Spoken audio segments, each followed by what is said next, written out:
On the afternoon of December 21st, 2024, a Saturday, 4 days before Christmas, a young man named Billy Mangi left his home in Embu town to get a haircut. He had plans for the evening, watch football with his dad. That was all. A haircut, then home, then his father. When he arrived at the barber shop, there was a queue, so he sat outside and waited. He noticed a silver Toyota Fielder driving slowly past, then past again, then again, back and forth as though it was looking for something, or someone. A few moments later, a white double-cabin pickup screeched to a stop outside the barber shop. 4 large, armed, masked men stepped out, walked inside, found Billy and dragged him into the street. Residents watched in broad daylight as he kept demanding to know why he was being taken. They told him he would find out later. They told him to cooperate. They pushed him into the pickup and sped toward the Embu-Nairobi highway. 400 meters from the barber shop, Billy's phone went dark. He was held for 15 days, handcuffed to a wall in a bare room with only hooks and a small plastic container for a toilet, fed on alternate days, given rationed water, beaten with a rubber pipe when he objected to being stripped. Whatever they gave him during that time blurred his sense of where he was and how long he had been there. By design, it seemed. When they finally released him, they blindfolded him, drove him for hours and left him in Nyeri County, a town far away from home. With no memory of the journey, he oriented himself by reading the billboards. He took a matatu home. He arrived at his parents' doorstep at 8 in the morning on January the 6th, 2025, looking, as his father described, like a man in shock.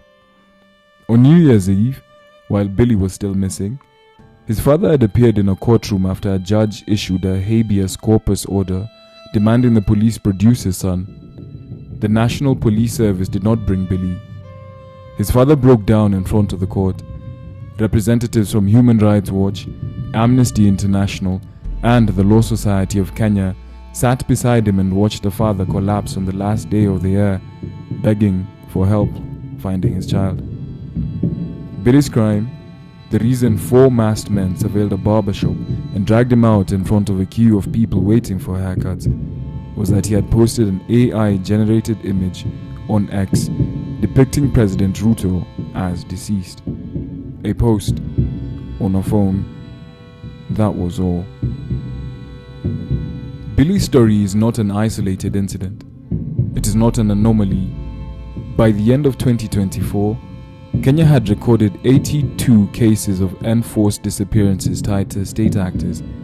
82 people, most of them young, most of them ordinary, whose only crime was saying something the government didn't want to hear. As of December 2024, 29 of them are still missing. Some have been found dead. Some will never be found at all.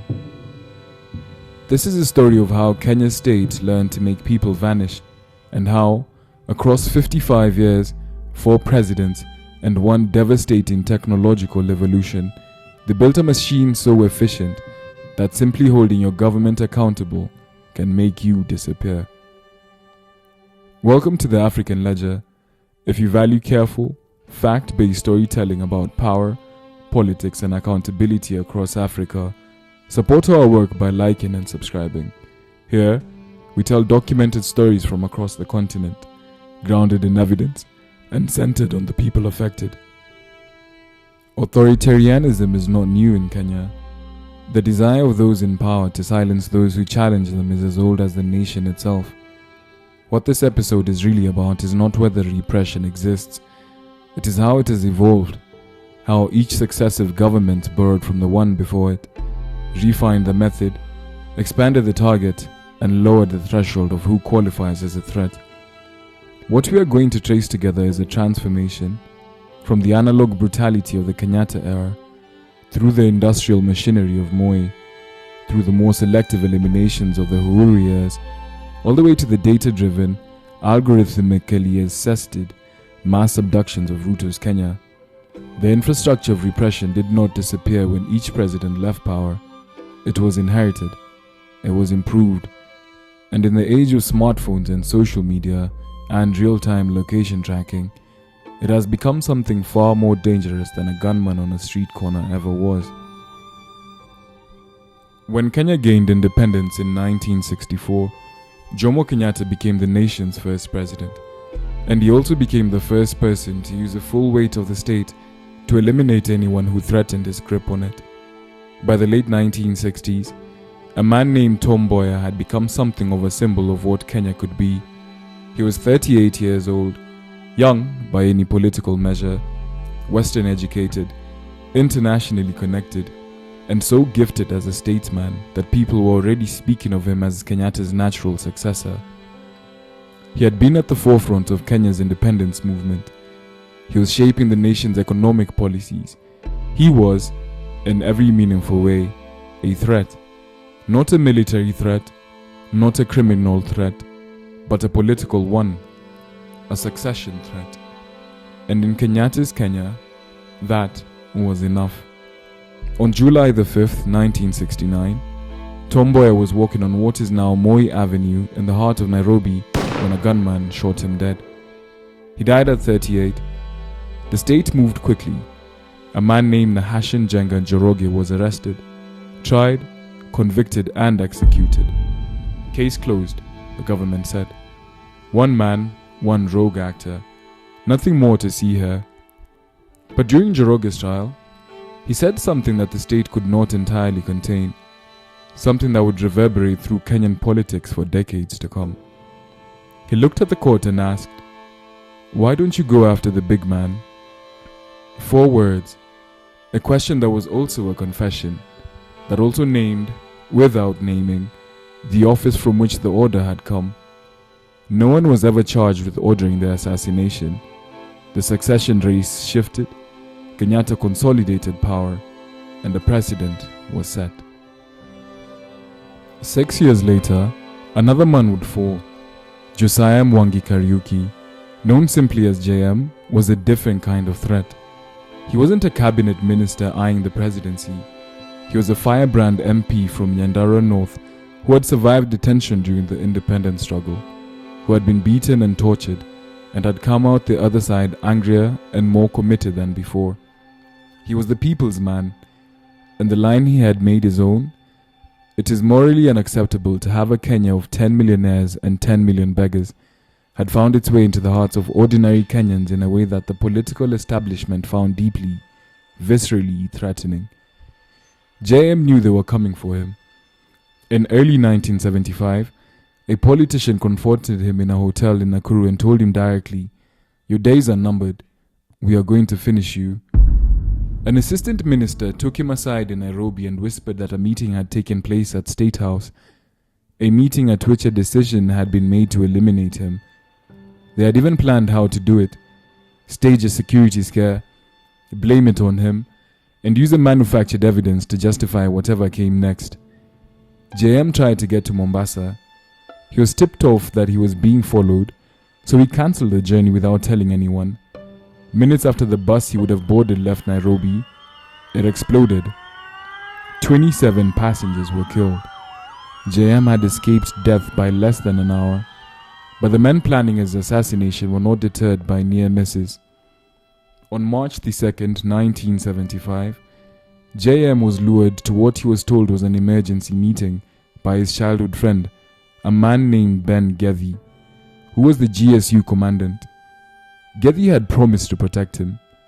J.M. went, even though he was frightened, even though his pistol had already been confiscated by a government official, leaving him defenseless.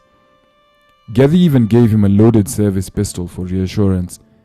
They drove together to Special Branch headquarters, and then, according to witnesses, it was Gethi himself, his childhood friend, the man who had sworn to protect him, who ended J.M.'s life. His body was taken to Ngong Forest and left for the animals. But here's the haunting detail that Kenyans still speak of today. The animals refused to consume him. His body was found 10 days later at the city mortuary.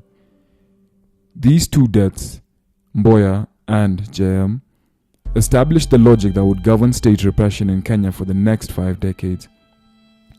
If you represented a succession threat, if you spoke for the people too loudly, If your popularity made you a rival to the current regime, the state would find a way to remove you. The method would always be deniable.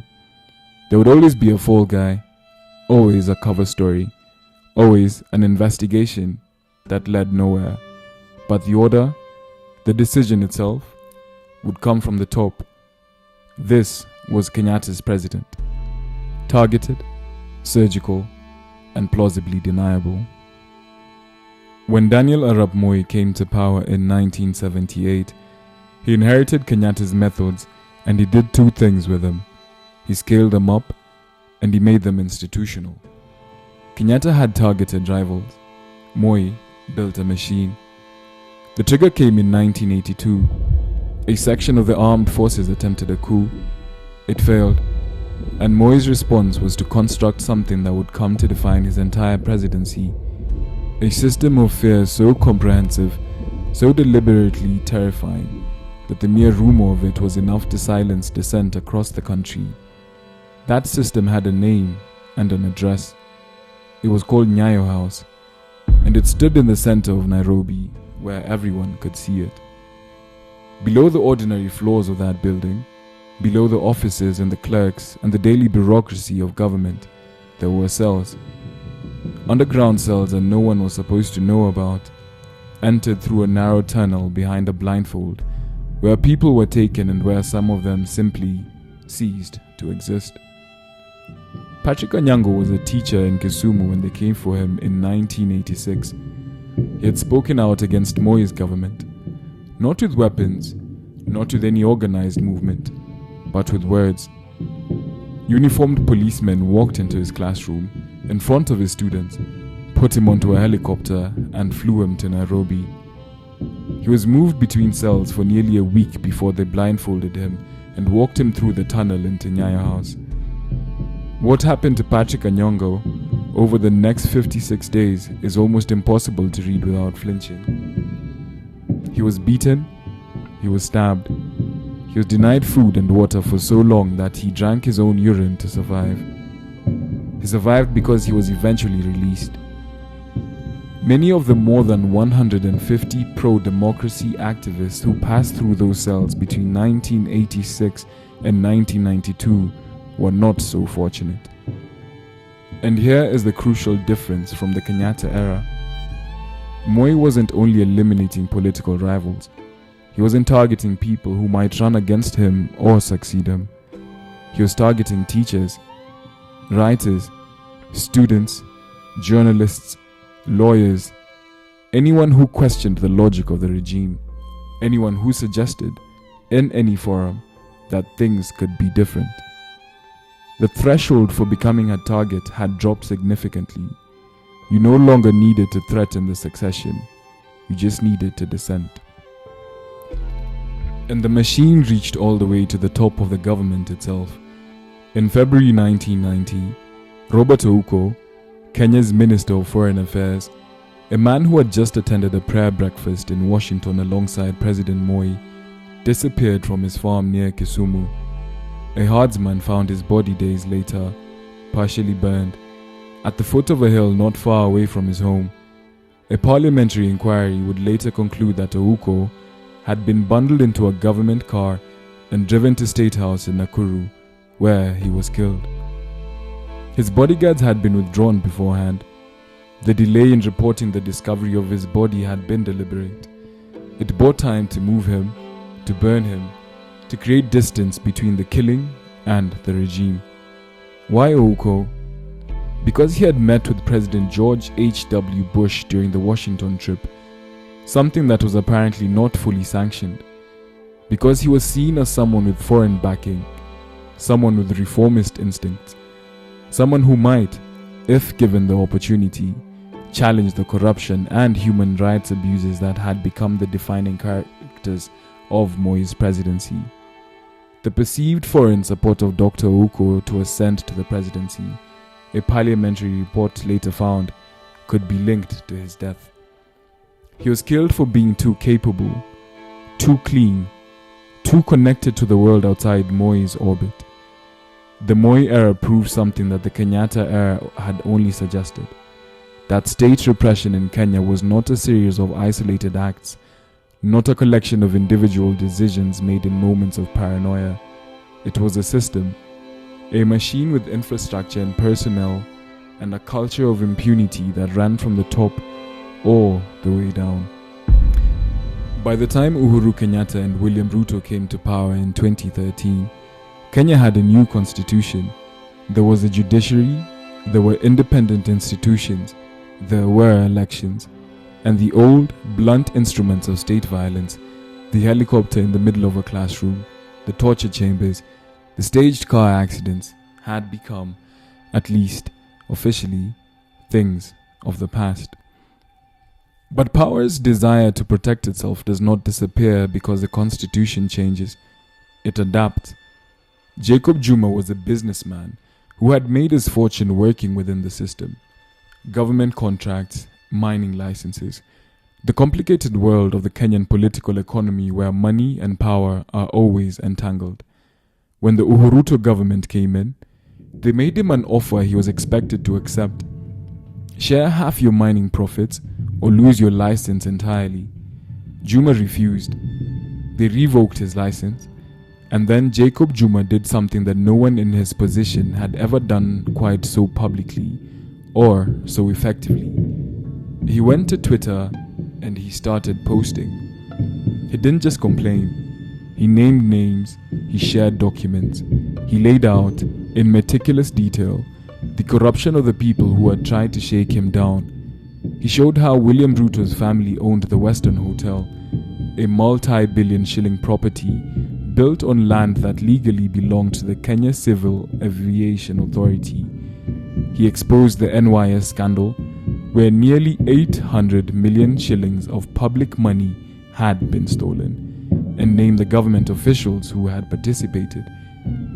He exposed the Eurobond theft, Kenya's first ever Eurobond, worth approximately 200 billion shillings, issued in 2014 to fund infrastructure, with hundreds of millions allegedly diverted to private accounts, campaign debts, and at least $20 million paid to a foreign leader whose identity Juma promised to reveal.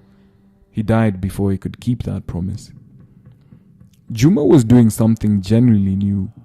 He understood that a tweet with evidence, a screenshot with documentation, a public thread that named the CS of Finance and the PS of Treasury, and the family-owned bank where the funds had allegedly been transferred, that this could be more powerful than any courtroom, more dangerous to the regime than any protest march. He was using digital platforms as weapons of accountability, and the state was watching, and learning, and growing frightened. The pressure began almost immediately. In July 2015, the Inspector General of Police made a public announcement that no one in Kenya could own an armored car without a license, a directive that seemed targeted at Juma, who was one of the very few Kenyans who owned one. Juma tweeted about it the same day. He knew exactly what was being signaled, and as the months wore on, his tweets became more direct, more urgent, more like the writing of a man who understood that he was running out of time. The person who is obsessed with plans to kill me is William Ruto. I am aware of it. I know that my assassination was discussed on Tuesday. A tweet by Jacob Juma from December 10th, 2015. Mr. Uhuru Kenyatta, I'm not a coward. I have reached the pinnacle of my life and I am not scared of death. I will not run away from Kenya, my country. By Jacob Juma from Twitter a week later. He was not being dramatic. He was not performing bravery for an audience. He was a man who had been told by people close to those in power that the decision to kill him had already been made. He was saying goodbye in the only forum left to him. On the 5th of May 2016, Jacob Juma was found dead on Gong Road near Lenana School, 7 gunshot wounds to his head, 3 to his chest. His gold Rolex watch was still on his wrist. His wallet still contained 6,300 Kenya shillings and $500. Papers with treasury documents related to the Eurobond scandal were found in his car. Nothing had been stolen. This was not a robbery. This was an execution, and whoever carried it out had not yet cleaned up their evidence. The official police account of how Juma died has never held up to scrutiny. Investigative journalist Dennis Onsarigo spent months reconstructing the timeline and found discrepancy after discrepancy. The DCI's CCTV timeline was physically impossible. Juma's car supposedly covered distances in 2 minutes that would take 7 under ideal conditions during a rainy rush hour. Juma's body was not positioned as it would be if he had been shot while driving. He was lying to the left on the passenger seat, suggesting his body had been placed in the car after the fact. There were no skid marks on the road, no bullet cartridges anywhere at the scene, even though 10 bullets had been fired. Construction workers at nearby sites heard 3 dull thuds, not gunshots. The blood spatter was inconsistent with the kind of arterial bleeding you would expect from a man shot 9 times in the head and chest. The crime scene had been staged. Jacob Juma had been killed somewhere else and driven to Ngong Road, where his car was rolled to the side of the road to create the appearance of a highway ambush, and the state's cleanup went further. His body was taken not to the city mortuary, but to the Karen police station first, where it remained for 3 to 4 hours before being formally booked. By the time the autopsy was conducted 3 days later, gauze had been placed over some of his bullet wounds, gauze that was not present when his body was found, placed there to prevent post-mortem bleeding after the removal of bullets. Evidence was being destroyed in real time. His Twitter account had tweets deleted the night he was murdered. His WhatsApp showed activity at 10:05 p.m, at a point when he was already dead. No one has ever been charged with the murder of Jacob Juma, but his death marked something. He was the first person in Kenya's history to be killed, not because of the office he held, not because of the army he commanded, not because of the political movement he led, but because of what he was saying online. He was killed for his tweets, killed for his evidence, and in killing him the way they did, clumsily, with a staged scene that left questions, the state revealed something important. They were still learning. They had not yet developed the technology to do what they wanted to do. Jacob Juma was a preview of the problem that was coming. They hadn't found the solution yet. By 2017, that problem had sharpened further. Chris Msando was the ICT director of Kenya's Electoral Commission, the man whose fingerprints were all over the electronic results transmission system for the 2017 presidential election. He had been appearing on television assuring Kenyans that the system was transparent, tamper-proof and accountable. On the evening of July 28, 2017, 9 days before the election, Chris Msando went out and never came home.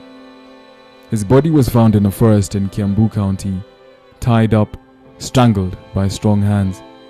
A young woman named Carol Ngumbu, who had nothing to do with politics, whose only connection was that she was there, was found murdered beside him.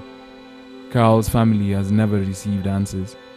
They were simply collateral damage in whatever it was that the state needed to ensure before that election.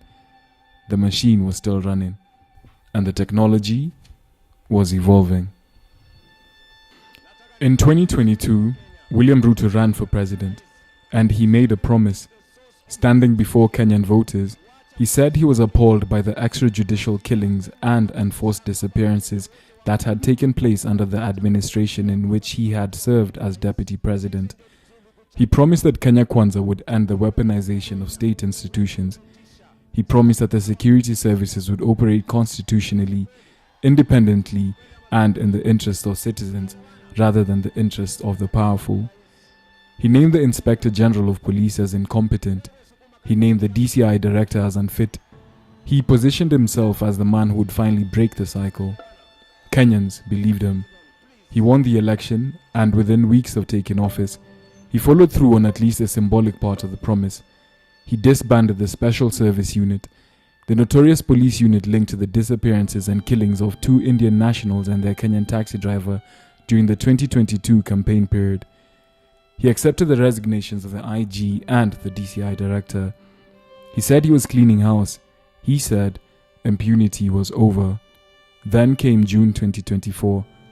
A young man named Joshua Okaya was the president of the Kenya School of Law Student Council and had been vocal online during the finance bill protests, not as a professional activist, but as a student who believed ordinary citizens had the right to question what their government was doing with their money. He had been warned that people were looking for him. He was advised to lie low. On the 26th of June, walking near his home in Ongata Rongai, a stranger approached him and invited him to greet 3 others he introduced as KSL comrades. Okaya walked over. They blindfolded him, handcuffed him, and forced him into a car.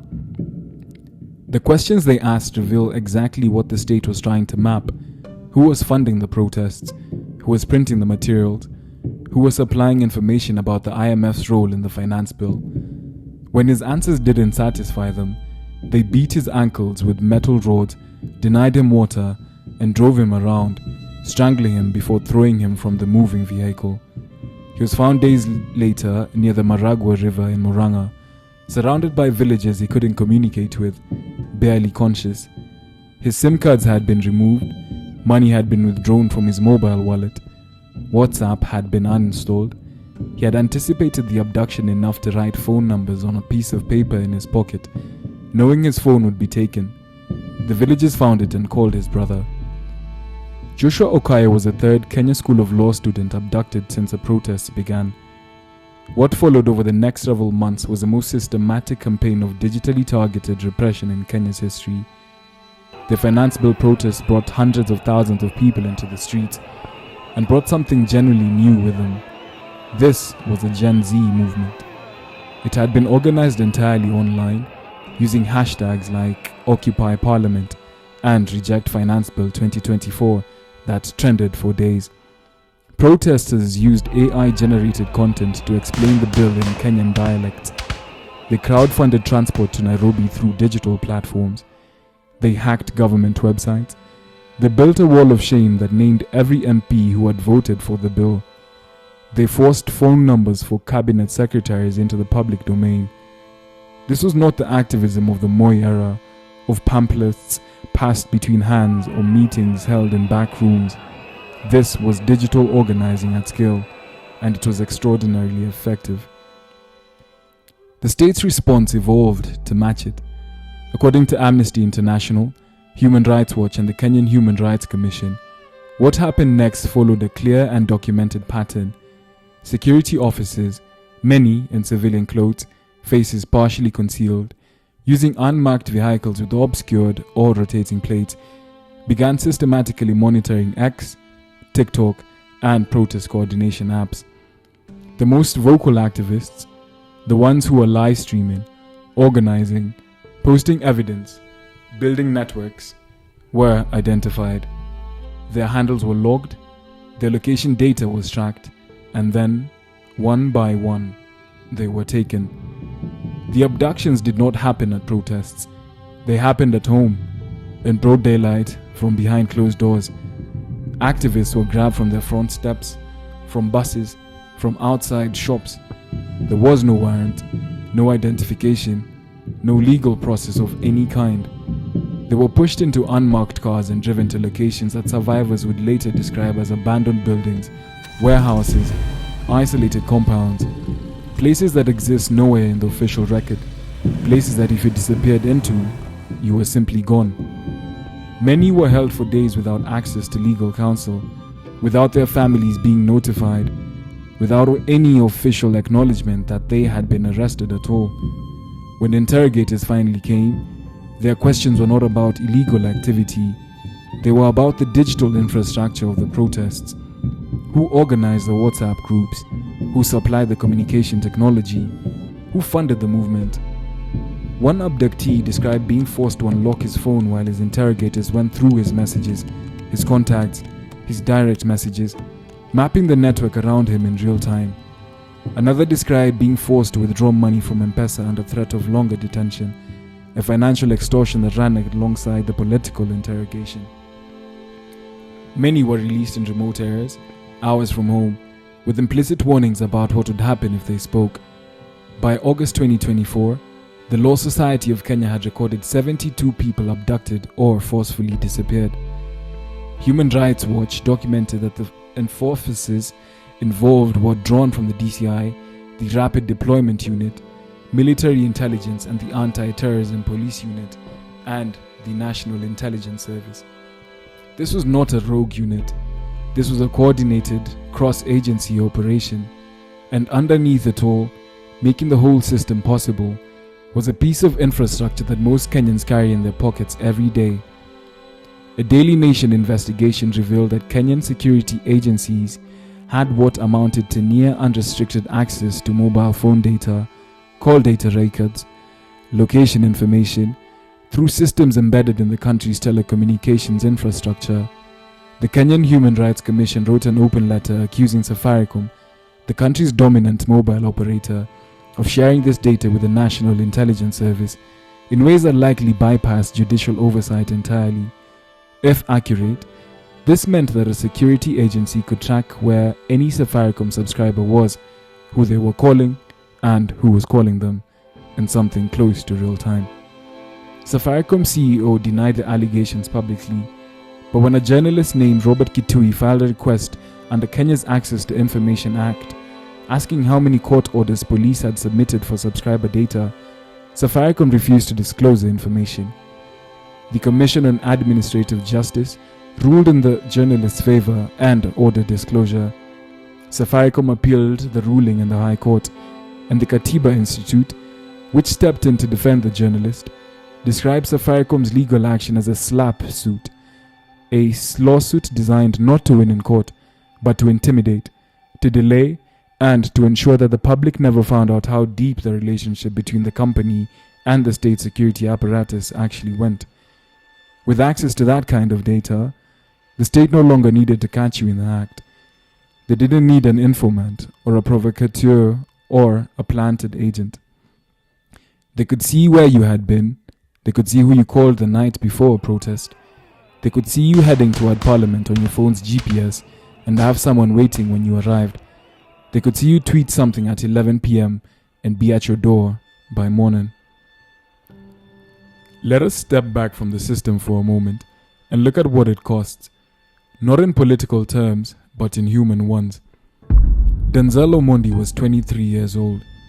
He was a student at Jomo Kenyatta University of Agriculture and Technology.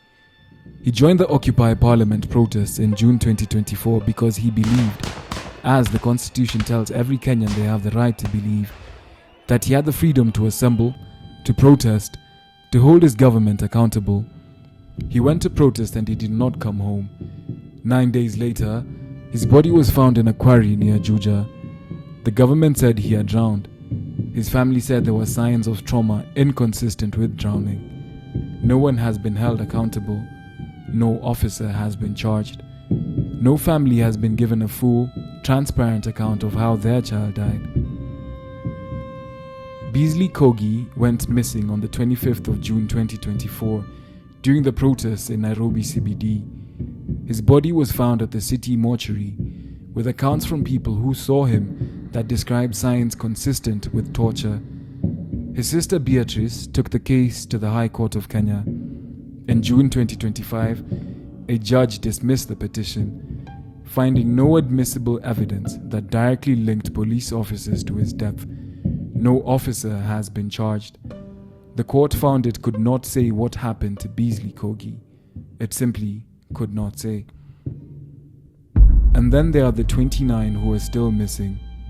29 people whose families go to sleep every night without knowing whether their person is alive or dead, whether they are being held somewhere or whether they are gone forever. 29 families suspended in a kind of grief that has no name because it is not yet confirmed as grief. It is still, unbearably, hope. So let us draw this together. Let us name what has actually changed across these 5 decades. In the Kenyatta era, to become a target of the state, you had to be a political rival. You had to represent a credible succession threat. Tom Mboya and J.M. Kariuki were both killed because powerful people calculated that their continued existence was incompatible with their regime's survival. The bar was very high, the method was specific, and the reach was narrow. In the Moi era, that bar dropped.